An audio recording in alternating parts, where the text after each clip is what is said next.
With the WINN FM News, I am Yulana Weeks.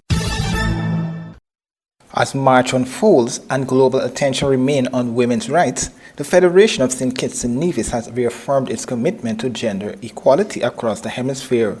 Government officials have made strides in promoting gender equality and ensuring that women are at the forefront of national development initiatives. St. Kitts and Nevis is a firm proponent of the empowerment and advancement of women, young women, and girls, ensuring that we all enjoy the rights, opportunities, and liberties to reach our full potential, free from discrimination, and for the corresponding benefits this inspires for our communities and our world. St. Kitts and Nevis readily associates itself with the statement on behalf of CARICOM by the distinguished permanent representative of Barbados, but wanted to speak specifically to the commitment of the Federation of St. Kitts and Nevis to gender equality, which is not merely rhetorical, but backed by tangible policies, programs, and initiatives that create an enabling environment for women and girls to thrive. Jacinth Henry Martin, Ambassador and Permanent Representative of St. Kitts and Nevis to the Organization of American States, highlighted Project Viola during the OAS International Women's Day celebration. My delegation is proud to highlight some of our best practices. Our Project Viola Teen Mothers Program, recognized by UNICEF as a best practice in the region for eliminating educational disruptions faced by teenage mothers, is one standout example. A federal cabinet decision mandates that teenage mothers be allowed to return to school after giving birth, ensuring they continue their education and are not permanently disadvantaged by a disruption in their broadest development. The Ministry of Social Development and Gender Affairs, through the Department of Gender Affairs, leads the implementation of this program. She described the initiative as a key government program aimed at supporting women and girls, particularly teenage mothers, by providing them with mentorship opportunities and resources to develop their skill set. To enhance its impact, the ministry has expanded Project Viola to include a shadow mentorship component, which pairs teen mothers with women professionals in fields of interest, exposing them to career opportunities from a vantage point aimed at inspiring them to dream and to soar. Additionally, the program integrates personal and familial capacity building training, coupled with wrap-around social services, fostering holistic support for young mothers. Another impactful initiative is the Women's Employment, Entrepreneurship, and Financial Inclusion Project. On Wednesday, March 12, representatives from various OAS member states gathered at the Halls of the Americas in Washington, D.C. to recognize the contributions of women across the hemisphere. During the event, Ambassador Henry Martin reaffirmed the Federation's commitment to fostering an environment of equality throughout the region. Led by the Department of Gender Affairs with support from UNESCO, a monitoring, evaluation, and learning framework is being developed to track progress and impact. Additionally, with the collaboration of CARICOM and the Caribbean Development Bank, data collection processes and institutional capacity are being strengthened to support the effective implementation of this framework. Distinguished Chair, Excellencies, in commemorating International Women's Day, St. Kitts and Nevis reaffirms our unwavering commitment to a hemisphere where equality is not just an aspiration, but a lived reality. The three persons in St. Kitts and Nevis who were named in the King's Birthday Honours List 2024 were recognized during an investiture ceremony at the Governor's House on March 11. The King's Birthday Honours List, a United Kingdom-based initiative, focuses on individuals who have had an immeasurable impact on other people's lives in the United Kingdom and the Commonwealth nations. Incorporating Commonwealth nations in the celebration reflects historical ties, traditions, and diplomacy. Mrs. Jennifer Nero, an exemplary leader, was honored for her services to the banking and sporting sectors. She earned the esteemed title of Officer of the Most Excellent Order of the British Empire, OBE. She was invested at Buckingham Palace on February 4, 2025. As a Managing Director of the Eastern Caribbean Central Bank from December 2005 to July 2016, Nero became the first and only woman to hold the position. She played a pivotal role in shaping the region's banking landscape, holding critical positions such as Senior Director of Internal Audit, Deputy Director for Banking and Monetary Operations, and Head of the Investments Unit, among other accomplishments. The former national netball player was part of the 1978 St. Kitts team that won the Caribbean Netball Championship. She also contributed to the 1979 St. Kitts and Nevis national netball team, which placed sixth in the World Netball Tournament. Additionally, Mrs. Nero made history as the first female member of the West Indies Cricket Board, including serving as tournament director for the ICC Women's T20 World Cup in 2018. Henrietta Douglas Christmas, a health extraordinaire, dedicated over 40 years to nursing, public health and community service in St. Kitts and Nevis and the diaspora. Amongst her many accomplishments is her title of longest-serving principal nursing officer, achieved from 1997 until 2015. Henrietta Douglas was regarded as a key player in the advancement of nursing education, healthcare policy reform, and professional development, including the revision of nursing curricula and the transfer of the School of Nursing to the Clarence Fitzroy Bryant College. Beyond healthcare, Henrietta Douglas founded the St. Paul's Teen Mothers Support Group and the Capistea Women for Development Group. She was appointed a member of the Most Excellent Order of the British Empire, MBE, for exemplary public service. Another person, Mr. Gerard Bell, was named a member of the Most Excellent Order of the British Empire, MBE, for his contributions to customs and excise. A highly respected leader, Bell's contributions to customs and excise, governance and community development did not go unnoticed. In 1997, Mr. Bell joined the St. Kitts and Nevis Customs and Excise Department. By 2014, he had ascended to the position of Comptroller of Customs, making history as the youngest person to ever hold that position. Under his leadership, the department underwent significant modernization, streamlining processes and improving efficiency. His influence extended beyond the national borders, where he served as interim permanent secretary for the Caribbean Customs Law Enforcement Council. Bell was described as a community leader through his support of community initiatives in education, youth empowerment, and social development. This was nurtured by his active involvement in sports, the church, and service in the St. Kitts and Nevis Defense Force in earlier years. The Prime Minister of St. Kitts and Nevis, Dr. Terence Drew, congratulated the recipients on behalf of all Kittitians and Nevisians, saying they have left a lasting imprint on the fabric of society. The recognition today is a reflection of what is possible when one commits to a life of purpose and dedication. Moments like these remind us that service to our nation does not go unnoticed. The road to excellence is often paved with challenges, but it is those who persevere, who give of themselves selflessly and tirelessly, who leave a lasting imprint on the fabric of our society. These honorees before us have done just that. Their recognition today should serve as an inspiration to all. It challenges each of us to ask, how are we contributing? How are we making a difference in the spaces we occupy? How are we ensuring that the next generation will look to us and see a standard of excellence worth emulating? As we extend our heartfelt congratulations to our awardees, let us also take this as a call to action, a call to serve, to uplift, and to build a St. Kitts and Nevis that thrives because of the contributions of its people. Greatness is not reserved for a select few. It is within reach for all who are willing to work for it. To our honorees, Mrs. Jennifer Nero, Mrs. Henrietta Douglas Christmas, and Mr. Gerard Bell, we thank you for your service to your people.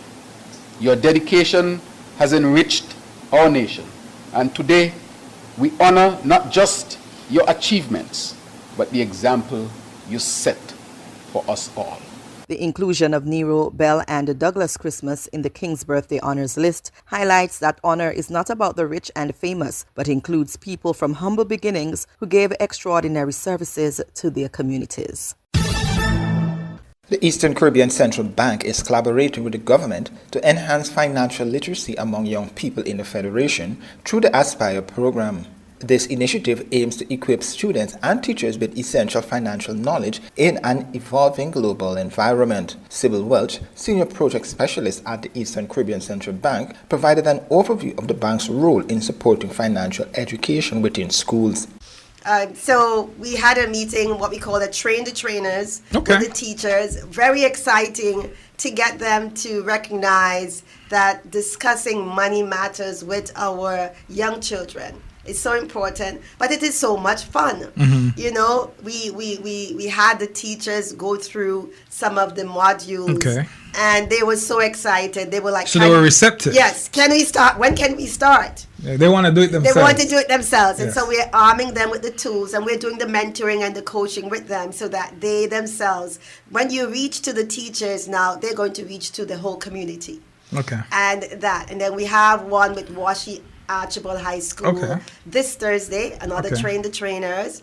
And so we are going to go to Nevis next with 2 schools. So we're trying to do at least 2. We know this is a tight term. It's sports term. Because it's sports and then exams and stuff. So we're going to do 2 schools to start in St. Kitts and 2 schools to start in Nevis, and then have a bigger rollout the next school term. But at least to make a start. And you know, you reach children, you reach their parents. In November, the government passed the Achieving Success Through Personal Investment, Resources and Education Aspire Bill, laying the foundation for every child who is a citizen of the Federation to receive EC $1,000 or US $369 under this initiative. If you can get a child to talk about things in the language of a child, in the experiences of a child, and then you can then say, they go home to their parents. So when we're doing games about, you know, like The Price is Right, I'm sure many times children ask parents to buy this, buy that, and they don't know the cost. But if you start to introduce them to the cost of things, the next time they ask their parents to buy that, and then you look at the options. You can have this or you can have that. Under this initiative, $500 will be deposited into a savings account, accruing interest until the child turns 18, and also $500 will be invested in shares, fostering early exposure to wealth-building strategies. During her appearance on WINN FM's Money Matters program, Welch discussed the key financial challenges faced by the people of St. Kitts and Nevis. What are the biggest gaps you see in financial education in St. Kitts and Nevis? I think it's explaining the why. I think that a lot of times, and it's at the household level, we learn finances at the household level. So it's explaining the why. Why am I buying this and why am I not buying that? So when a child asks, and it's also of setting family goals. Because if you don't have a goal for your money, money will find a goal for itself. Amen. So if you don't if you don't have those discussions around the table, this year is our financial goal. What every year there has to be a financial goal discussion at the table. Whether it is putting a down payment for land, for house, a vacation, simple things like how much money are we putting on food, on furniture, on electricity, on water, so that if I know, listen, last month the electricity was 130 and we said we don't want it to go above 100, then turn off the lights, turn off the fan when we're not using it. All of these things are important. Unplug. We can't, let's make our own pizza instead of going out and buying. Let's Google and find the recipe. Let's make our own burgers rather than going and buying every week.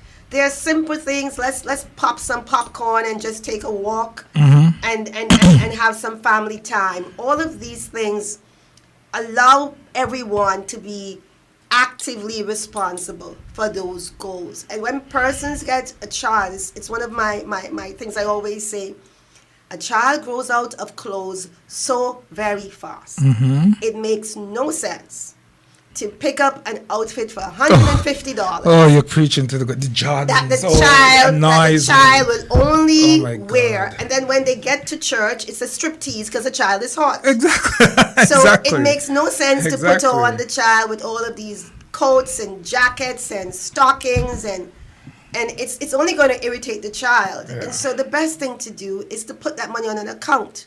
Amen. And every month, whether it's Preaching. $10, you know, so that when the child gets to an age and say, I want to go to CFBC or I want to go to college overseas, you can say, I have something, whether it is an annuity that you pay with an insurance or whether it is something that you put together and save. One fills basket. Additionally, conversations are emerging about the financial responsibilities children should assume once they begin working. Yeah. But it is about giving back. And I think in doing that, when we recognize that it's so important to give back and we don't just get. What can I get? And I think that is part of where we tend to understand that it's in that giving that we build each other up. Under the theme Accelerate Action, the St. Kitts-based Breast Cancer Foundation Essence of Hope held an International Women's Day affair dubbed Seeds of Joy on March 8, 2025 at the St. Kitts Marriott Royal Ballroom. Pam Hendrickson, Essence of Hope president, speaking to WINN FM post-event, emphasized that Seeds of Joy was a call to action. She said that women merging their power can make a difference, starting with the seeds planted today. On International Women's Day 2025, we came together to plant seeds of joy, seeds of resilience, empowerment, and hope. This wasn't just a celebration, it was a call to action. As women, we are defying fear, self-doubt, and limitations, and accelerating towards a brighter future. Remember, a single tree stands out, but an entire forest changes the landscape.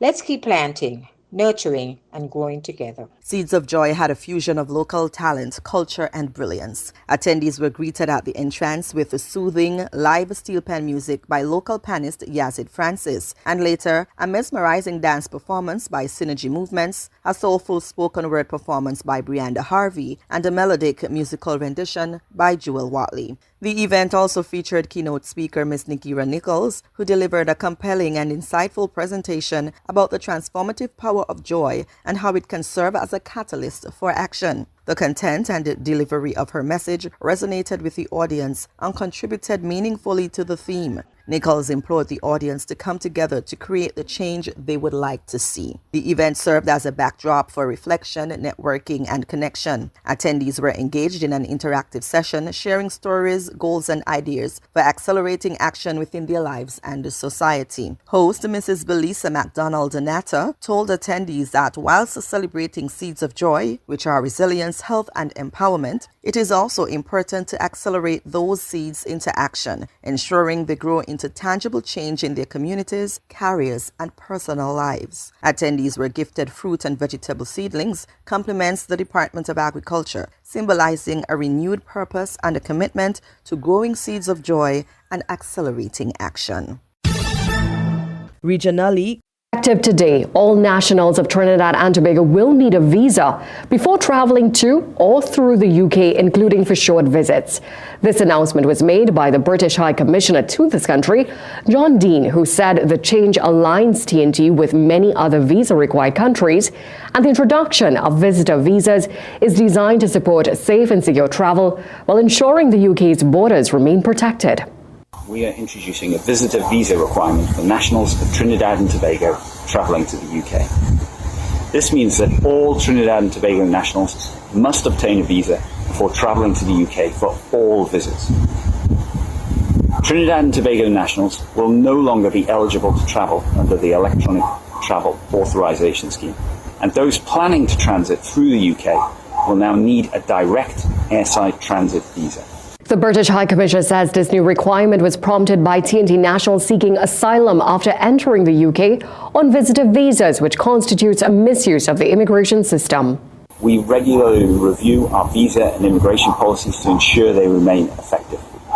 On this occasion, there has been a significant increase in the number of unjustified asylum applications by Trinidad and Tobago nationals at the UK border. Unfortunately, the actions of a small minority have meant that our ministers have had to take the difficult decision to introduce a visa requirement. There will be a 6-week transition period until April 23rd, 2025, during which time visitors who booked their travel and obtained an ETA before the changes can still enter the UK without a visa. There is also a transition period for passengers who are transiting via the UK to an onward destination.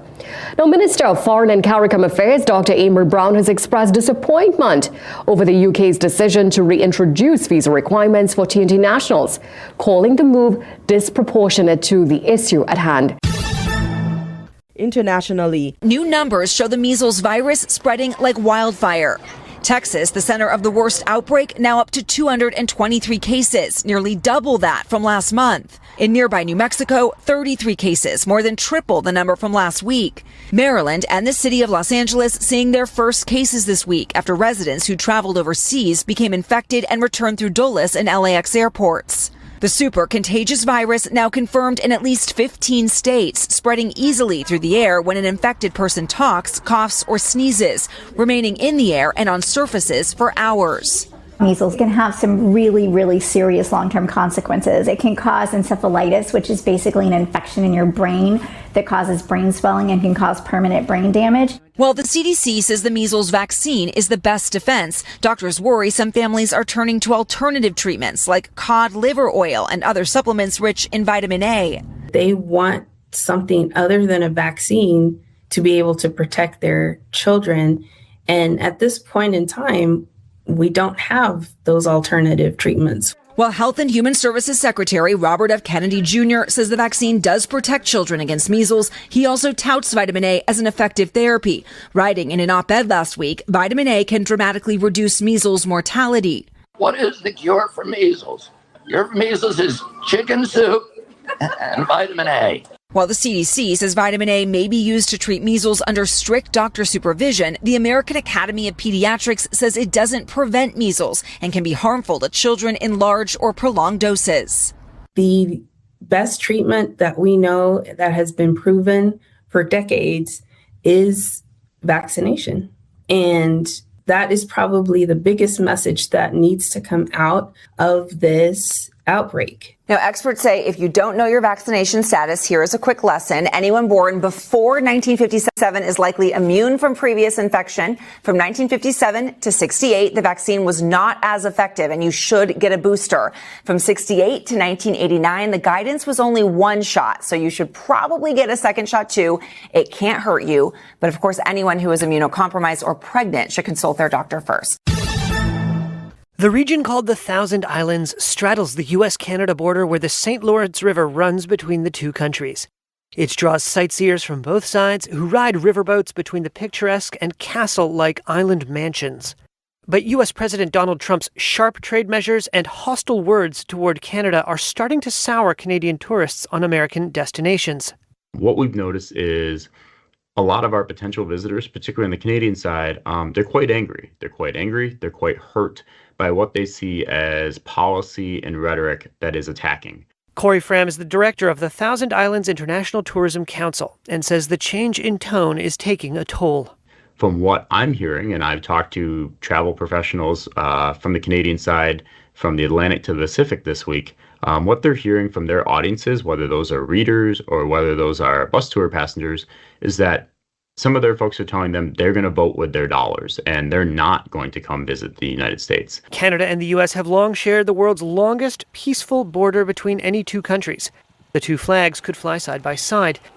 But now Fram says he has had to adjust his marketing. So what we have done is kind of pivoted to New York landmarks being shown to New York audiences, Canadian landmarks being shown to Canadian target audiences. Some Canadians say they've canceled planned trips to the U.S., preferring other destinations instead. I was planning a trip to LA to see a friend. However, we decided to go to Mexico instead. Zena Oakhill from Calgary spoke to Reuters from Cancun, Mexico. She flew south with her husband after canceling a road trip to Los Angeles. The constant jokes about annexing Canada, Canada being the 51st state, and that coming from the mouth of very high-level political leaders, just put a very sour taste in my mouth. Travelers seem to be responding with their wallets. Flight data tracking firm Forward Keys reported new bookings to the United States from Canada have declined about 20% since February 1st, compared with the year-ago period. In hotels in states that are closest to the border, we've seen a decline in room demand basically since the inauguration. Jan Freitag is with the data analytics firm CoStar and says Saturday night hotel bookings in border towns such as Niagara Falls and Bellingham, Washington have dropped. United Airlines CEO Scott Kirby said on Tuesday the company has adjusted its capacity due to a drop in incoming traffic from Canada. We have not seen a significant drop in business yet, only because it's hard to quantify. Fram told Reuters his tourist season doesn't begin in earnest until the spring. But with our core season really picking up around Victoria Day weekend in May, that's when we might start to actually see cancellations.